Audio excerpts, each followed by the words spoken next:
Hello, hello, and welcome to Mediocre People, where we explore stories and struggles shaping our world today. I'm Jess, aka Bra, along with my co-host and bestie, Christy, aka Anything is Fine. Today we're diving into a topic that's often overlooked but deeply impactful, the rise of the lonely man. Please keep in mind these are our opinions coming from articles that we've read. Loneliness. It's something we may all experience at times, but did you know it's becoming a silent epidemic, particularly for men? Researchers and social commentators alike have noticed a trend. Men across all age groups are experiencing a profound sense of isolation, with serious emotional and physical consequences. Let's unpack what's happening, why it matters, and how we can begin to address it. Yeah, and definitely remember, these are our opinions. If you don't like them, we don't really give a fuck. Anyway, first, let's look at the numbers. Studies have shown that loneliness poses health risks comparable to smoking or obesity in men. Lonely men are more likely to experience cardiovascular disease, depression, and even shorter lifespans.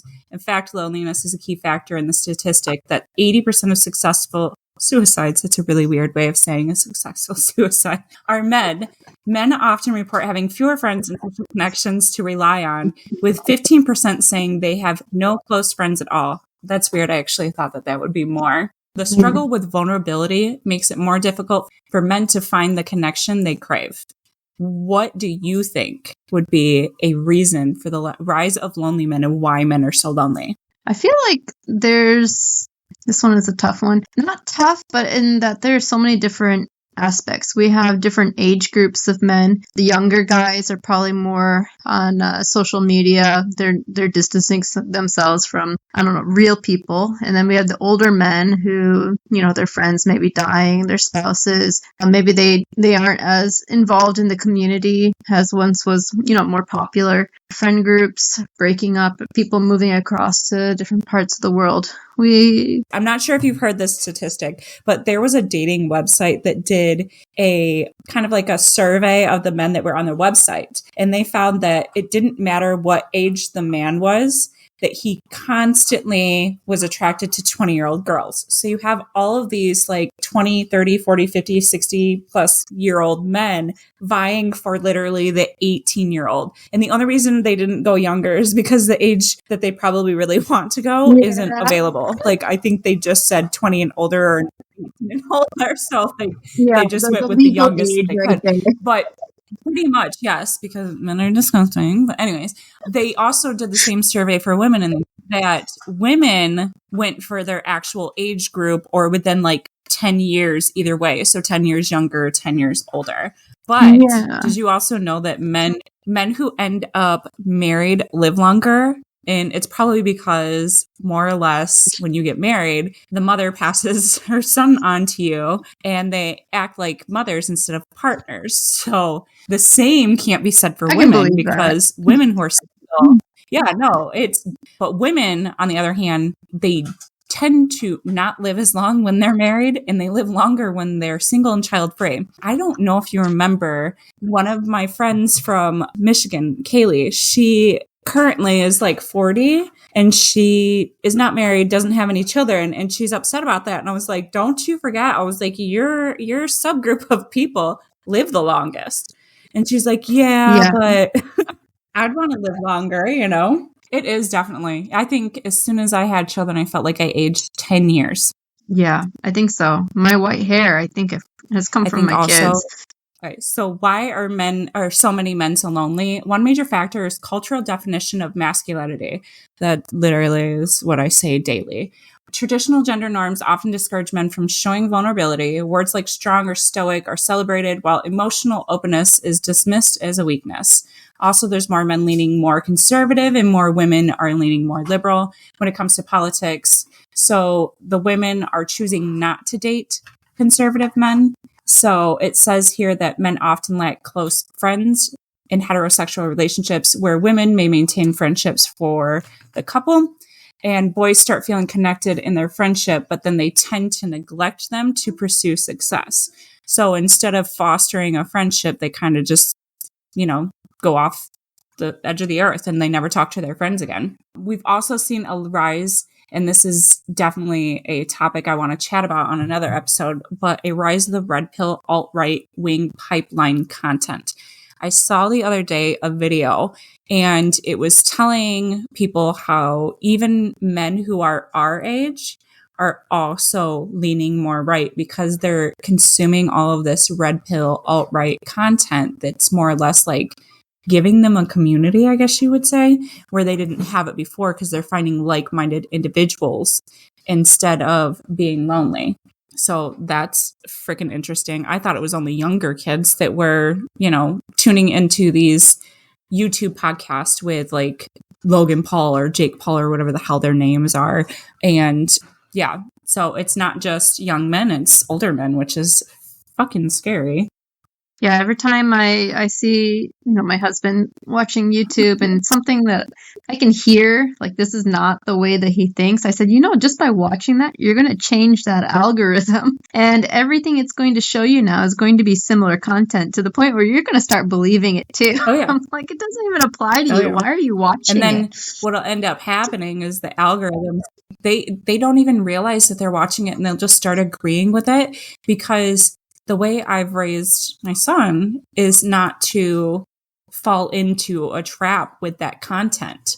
I've told him that if you, start sitting there saying you're an alpha and everyone else is a beta and stuff like that, I was like, you're not, you may get a girlfriend in high school that's not very smart or mature, but as soon as you get out in the real world, you're not going to have very many options except for like people who are, and people can dislike me for saying this, but Christian women who don't give a fuck about what they, are dating or are so brainwashed into believing that all they need is a man in their life and they can be the trad wife. Yeah. So one of the things that the article talked about, and as far as loneliness goes, was actually actual relationships. So when they were discussing the rise of the lonely man, they were talking about, the rise in the population of single men who are looking for a relationship. For me, I feel like men are looking for traditional wives, and the way that or some men are looking for traditional wives, and the way that they find it is really the church. Like, I do feel like if that's what you're looking for, that's where you go to find it. But if you're looking for a different kind of relationship, like instead of just being single and you really, really want to have a relationship, the article talked about, needing to work on your emotional availability. You have to be able to talk about your feelings because you want a deeper connection. And I think a lot of men are not raised to talk about those types of things, but it's becoming more and more common now. Like even here in Japan, I'm seeing, men cry over things that I wouldn't expect them to cry about. And it's nothing bad. It's just something new to me. Like, I've never seen men cry over a sports game and nobody says anything. This isn't a personal struggle. It's societal issue. For decades, women have often been the social glue in families and managing relationships and fostering community. I know you and I both kind of had the same experience of us becoming friends with other women, and then by some sort of default, our husbands became friends with our friends' husbands just because they were around each other. More or less, like, it has been that they haven't found very many friendships on their own, and we're kind of like, oh, I can chat with blah, blah, blah's husband, and kind of became friends as default because you were friends with someone else. Yeah, that's pretty much how it starts. All of my friends' husbands are by default friends of my husband, but he doesn't go out of his way to talk to them. He won't call them on his own. So the only time he'll even interact with them or see them is whenever I plan something. Yeah, same. Although I will say that since we've been here, my husband has been selling those cards that I complain about all the time. And he's met a couple people that he was consistently selling them to. And one of the guys was like, hey, do you want to go hang out when I get back from, I think he was in South Korea. And my husband's like, well, don't you want to hang out with your wife first? Like, you haven't seen her in a few weeks. And he's like, no, we can just hang out. And so my husband's like, no, you hang out with your wife first and then we'll hang out. But he's been going and drinking coffee with this guy. And I was like, aw, you and your little boyfriend, go and hang out. Yeah, I mean that's really good. After work, my husband just wants to come home. Like he's had enough of people during work, and he's had enough of his coworkers where he doesn't really want to spend more time with them. He just wants to come home and relax. And I get it, but at the same time, I wish, he'd make friends outside of work. Especially because, he has certain interests, and I feel like men should be looking for friends and companionship where they have interest. They shouldn't be looking online through dating apps, anything like that, unless, you're an online gamer and that's where you interact with the most people. I feel like, say you like cars, you should be going to car meets, you should be going to car shows, you can meet other people, make friends there. Maybe their friends have people that they know to introduce you to. If you're really lonely, there's other avenues where you can find a deep and meaningful relationship with people who share common interests. It's not just friendships, but, relationships, like the article was talking about. You shouldn't be doing this in online dating apps. I mean, that's my opinion. People love dating apps. I don't use them. Yeah. I feel like I have a better face-to-face connection than I do virtually. So there's a Facebook group where we are at right now. It's called like Making Friends in the Area, and it's just for women, and women like literally put, I guess you would call it an advertisement for like, hey, this is me. I'm such and such years old. This is what I enjoy doing. This is how many kids I have. I like hiking. I like their little personal ad for them. And that's how they connect. But I have noticed one issue with that website. It seems like people are excited to connect, but the actual connecting part and taking it from online to in person has failed dramatically. A couple, like if like 100 women were like, yeah, let's all meet up, blah, blah, blah, then only 2 people would show up. So that's a little bit of an issue, but at least women are taking the initiative. I haven't seen men kind of do it. I have seen men get pissed off at that group because they're like, why can't we join? Well, it literally says in the name that it's women making women friends. So are you a woman? But yeah. So yeah. Well, I mean, like it all depends on where you're at, but say even in Michigan, right? People can join bowling leagues. If you like baseball or you're a little older, you could join a softball league. There's different, like if you like sports, there's usually some place that you can go where you can join a sport, even if it's low impact, and you can make friends that way. But I just think that people need to connect, and women have more of an initiative on that. But as far as men go in this country, I noticed that a lot of men will drink together after work, or a lot of men will, where I go, there's a lot of volunteers, especially the older men, the ones who are lonelier. They do a lot more volunteer work with the community. And so that's something that I really like, where as an older man, they're taking the initiative to stay active, because they said it's not just about, keeping connected with people, but it's about keeping their minds fresh too. The more you use your brain, the less chance you have of things like Alzheimer's. Like, you kind of lower your risk with that as long as you keep using it. I mean, it's not going to erase it, but at least, your mind is active and engaged, and you're not kind of falling apart like I am. You're not falling apart. Side note, side quest, whatever you would like to call it. But did you see the recent article about how China has been doing a kind of like a surgery to drain the lymphatic system?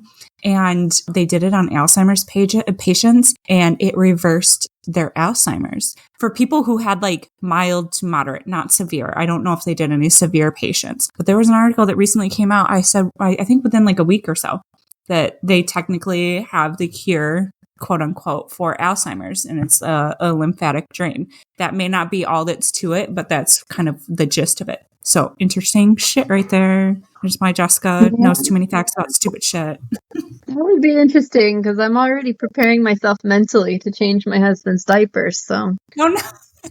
I sent it to my sister because she said that she had problems where she actually took I think it's a dexterity test, but I'm not sure. And it found that she was in like the beginning stages of losing her memory.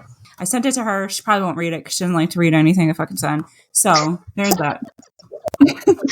It could just be like ADHD. Like, I feel like my brain is doing a million things at one time, and it's so easy to lose my train of thought. That's my tangent of ADHD, is randomly bringing up a study in China. Back on topic. Um, Men, on the other hand, have been socialized to focus on work, independence, and providing rather than emotional connection. I want to point out that this is the way that men were raised for generation. It's definitely not a new thing that men were pretty much their only position was to work and bring home a paycheck. And that's all that was needed to be brought to the table. They didn't have to help with kids or running the household, maintaining the household. And it's a pattern that leaves many men unprepared when they find themselves alone due to divorce, widowhood, or other life changes. I agree with that. Most men don't know what to do if they are left alone. A lot of men end up actually remarrying because then they have to have another woman take care of them. You know, a lot of older men, if they are widowed, they literally marry within like 6 months because I think they just need someone to take care of them like they're little babies. So Speaking from personal experience, I know that after my parents divorced, my dad tried to remarry as quickly as possible because he didn't know how to raise children. that's so true, though. They don't. My stepdad, when him and my mom got divorced, he was cheating on her with multiple people, men and women. So he was tootsie pushing too. And he ended up getting married to a woman he was cheating on my mom with. I think it was mostly to do with he needed someone to take care of him. He definitely never took care of himself when he was younger. Like me, as probably like a 7 or 8 year old child, could have taken better care of myself than he could have ever taken care of himself at him being like 40. He was a useless mooch, I guess, because he didn't really work. My mom made all the money. He wasn't cleaning. He wasn't cooking. Me and my sister would, well, maybe not so much even my sister, but I would cook and I would clean. I feel like we have to edit some of this. No, I don't care. I'll keep this shit in here. I don't think they're ever going to hear it. He's going to have to prove it's you first. It's true. Why we don't need to sugarcoat it. There's nothing wrong with it. I think we forget that that's how they were raised. They weren't given the tools to be able to take care of themselves. I mean, most of the time back then, the mother did everything. And so then they taught the daughters how to do everything, and they didn't teach the son how to do anything. They didn't teach him how to cook, how to clean, how to, treat a partner equal in a marriage, nothing. It's a product of his generation, because even nowadays, his generation, which I'm assuming is boomer, they still hold that value very, very deep. And that's probably why we're going backwards in the political spectrum. But anyways, that's neither here nor there. But yeah, they weren't taught how to take care of themselves. So it's not his fault. But even at this age, he could learn how to take care of himself if he isn't already. I don't know if he is, or, I don't know if he's changed. I don't know if he's taking care of more household duties or anything like that. But I think at some point you do need to learn, unless you're like a grandparent. Then they're already too far gone. They're close to the grave, so they don't care. My dad's changed a lot, actually, especially since his wife had a stroke. So he's taking care of more of the household duties. He's feeding himself. He's cleaning up. He's doing whatever he can now. So, I mean, he's always been good at the bill handling and whatnot. But now, as far as day-to-day chores and everything, he's had to take a more active role in it. So, yeah, he's a lot better in that sense. I'm so proud of him for growing up. It's a gold star. Good job, Dad. He's going to kill me. See, now we can leave it in because it has a positive result, right? Another big factor, technology. Social media gives us the illusion of connection. We might like a friend's post or comment on their vacation photo, but these interactions rarely replace face-to-face bonds. For many men, these digital connections mask deeper feelings of isolation, especially like when you think about it. A lot of the keyboard warriors out there, the ones that seem to spend all day commenting things on people's posts and being that, opposing view, maybe they're really just masking that lack of social interaction. They want to have an argument with somebody because it's the fastest way for them to continue engaging. What do you think about that? I read a lot of stupid articles. It's weird. I don't like to read books, but I like to read articles. I've always been like that. But it is actually true. A while ago, I want to say like a year or so ago, the reason people do that is because of ADHD. It gives them a dopamine fix when they are commenting on stuff like that. I found a lot of people's content that they were posting online to be extremely triggering. So I ended up not necessarily blocking them, but blocking anything they put in my feed because I caught myself being triggered by stuff and I don't want to be on social media any more than I have to. Obviously, my job makes me do it. But outside of that, I don't like being on social media. So I choose not to. So that is actually one of the reasons as to why they do it. They get a high from it. It gives them, a sense of pleasure to make someone miserable online. Another thing you have to think too, and this has been for a long time since, social media started actually coming out with like MySpace and stuff like that. Men attack women online at a far higher rate than women ever attack even other women or men. But also women attack other women more so than they do attack men. So more or less everyone's attacking women, which is crazy to me why women wouldn't kind of have like a better community with one another. I mean, that's true. If we're thinking about women, growing up, most of my friends were guys because I just didn't get along with the girls. I feel like the culture of women attacking women starts at a very young age. So, but yeah, I feel like a lot of people use the internet as a mask for them to be able to say whatever they want, thinking that, no one's going to find them. No one's going to find out who they are. And which isn't the case. They can trace it back and they can find you and they can make your life miserable. Oh, yeah. You're not safe behind these, digital walls. On a separate note, South Korea had a huge, this is my random off speak here. South Korea had a huge gaming problem, like the internet gaming problem. I don't know how it is, but maybe 10, 15 years ago, it was really bad. And I remember there was an article in the news about somebody had killed someone's character. So that person that got killed tracked that person down and killed him in real life. Like that's the kind of aggression. Like you're not safe, no matter where you think you are. Like even in a game, someone can find you in real life. It's really scary. So they can dox you. Yeah, that's a random factoid there. So yeah, here's our ADHD at play right now. Going back to what you said though about girls, it is kind of a taught thing that at a younger age, when girls and I actually had recognized it and stopped ever encouraging it. But at a younger age, a lot of girls are told, hey, if this girl's mean to you, fuck them. You know what I mean? Instead of, trying to repair your friendship, a lot of mothers would just be like, fuck it, you'll get another friend. And so I think that a lot of that kind of carried on because once you got older, it's like, oh, I'd rather be friends with guys. But if you think about it, guys are so extremely immature compared to you. And the only people who are at your maturity level are other women. My daughters, when they have little discrepancies with their friends, I'm like, you guys got to talk it out. You guys are friends. You guys have been friends for a while. Let's talk these issues out. And I've actually heard my daughters, my middle be like, okay, guys, let's come to a compromise. Let's talk things out. And I'm like, God, thank God, because you need a friendship connection. You do. I think they're extremely valuable, whether you're a man or a woman. I think society in the past has kind of pitted women against women or girls against girls. Like, oh, she's not going to like me because I'm pretty, or I'm not going to like her because she's pretty, or I don't like her because of her attitude, even though she really doesn't have an attitude. That's just her personality. Hopefully that changes soon because I think fostering friendships, even from a young age, is good, man or woman. Yeah.